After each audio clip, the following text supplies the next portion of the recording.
Hello dear students, welcome back to my YouTube channel. अभी हम लोग डिस्कस करने जा रहे हैं क्लास 6 का geography chapter number 3।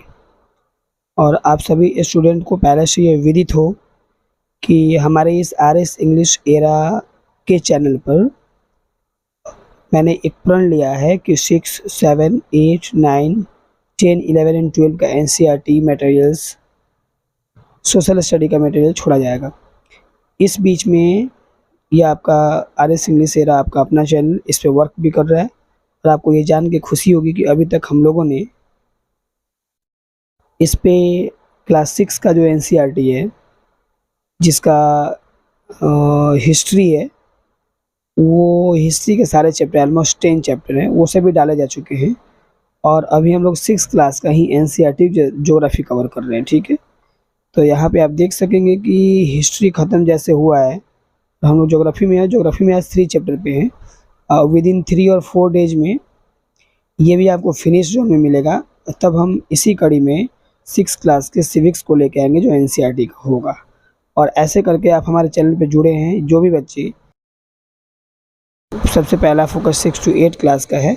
6 to 8 class में जो तीनों एसएसटी के सब्जेक्ट हैं, चाहे वो हिस्ट्री हो, चाहे वो ज्योग्राफी हो, या चाहे वो पॉलिटिकल साइंस हो, आई मीन सिविक्स, पहले इनको ख़त्म करना है, फिर हम 9, 10 और 12 के लिए चलेंगे।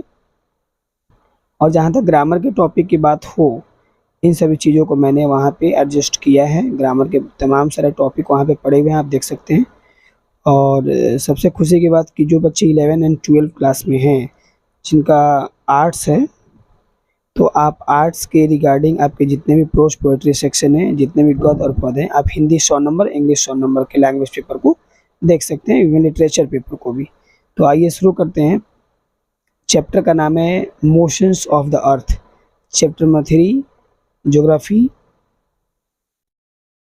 और ये जो फर्स्ट है, इसमें कह रहा है कि answer the following questions. Okay, तो आंसर द फॉलोइंग क्वेश्चंस में हमारे सामने क्वेश्चन है। मैं इसको, देखिए, आप जब वीडियोज़ को देखेंगे तो पॉज करके भी इसको देख सकते हैं। और मान लीजिए आप एक फेयर या नोट्स बना रहे हैं, तो पॉज करके रोकना ही होगा। हो सकता है कि हम जो पढ़ रहे हैं उसकी स्पीड थोड़ी सी आगे हो जाए, तो आप इसको एक बार पहले वीडियोज़ को रोक के पॉज करके सारे डेफिनेशन को पढ़ लेंगे, फिर इसको रीराइट करने का काम करेंगे। तो वैसे जब आप राइटिंग कर रहे होंगे, इसका उतार रहे होंगे इसको, तो उस समय आपको ऐसा लगे कि पेज डाउन हो गया या पेज को टर्न ओवर कर दिया गया, तो आप वहाँ पे पॉज कर लो वीडियोज़ को और फिर उसके बाद देख के लिख लें। ठीक है, तो आइए पहला क्वेश्चन डिस्कस करते हैं। कह रहा है कि what is, just minute, question कह रहा है what is the angle of inclination of the earth's axis with its orbital plane.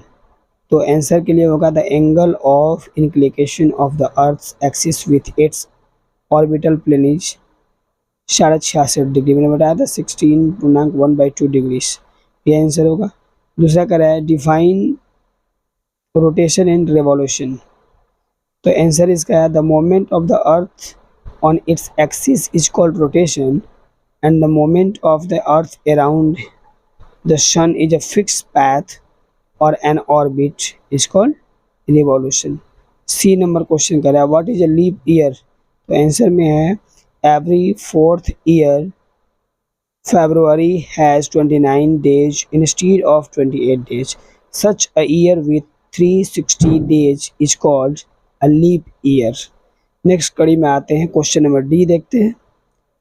Differentiate between the summer, just a minute, the summer and winter solstice. तो इसके लिए आंसर है when the southern hemisphere experiences the water,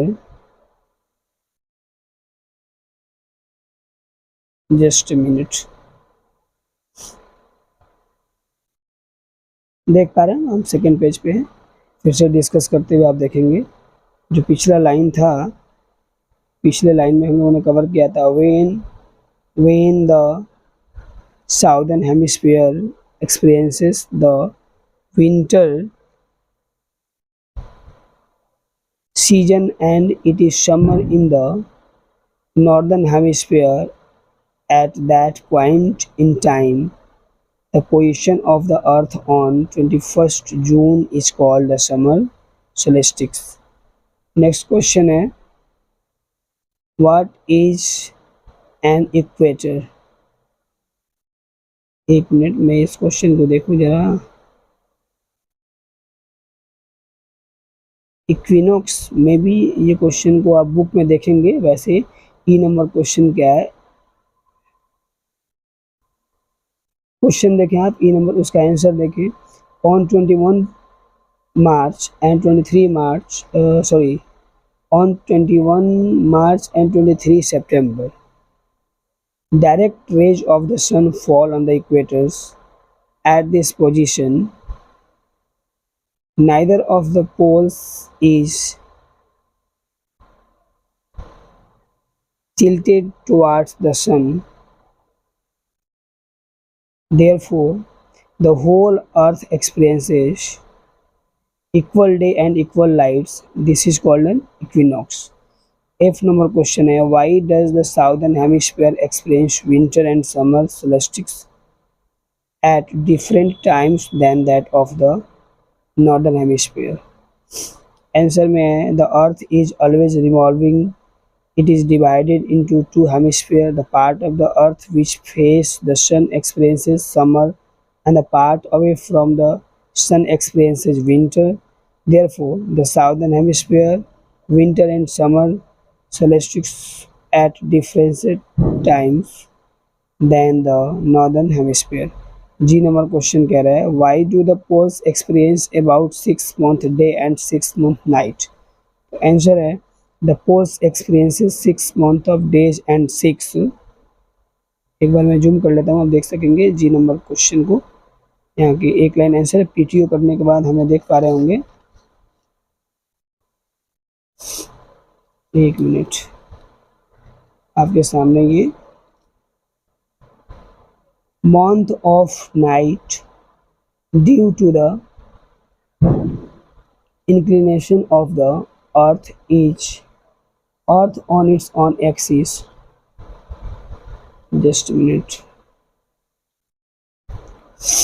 मैं इस line को फिर से पढ़ रहा हूँ। month of night due to the inclination of the earth on its own axis. This inclination keeps one pole towards the sun and another pole away from the sun for 6 months each. This is the reason behind this condition. अगर tick the correct में कह रहा है, the movement of the earth around the sun known as, तो revolution कहलाता है। दूसरा B number है, direct rays of the sun fall on the equator on क्या, 21 मार्च को। सी नंबर कह रहा है, Christmas is celebrated in summer in, तो ऑटो रेशियो पे आप देख सकेंगे। And D number, cycle of the season is cause due to revolution. अब आते हैं नेक्स्ट क्वेश्चन पे, जो 3 नंबर में क्वेश्चन है, और 3 नंबर क्वेश्चन कह रहा है, fill in the blanks. A leap year has numbers of days. एक लीप ईयर के पास कितना दिन होता है, तो 366। एक लीप ईयर में कितना दिन होता है, 366। The daily motion of the earth is, जो रोज का घूर्णन होता है, रोज गतियां जो परिवर्तित होती है, वो क्या कहलाती है, तो rotation. The earth moves around the sun in,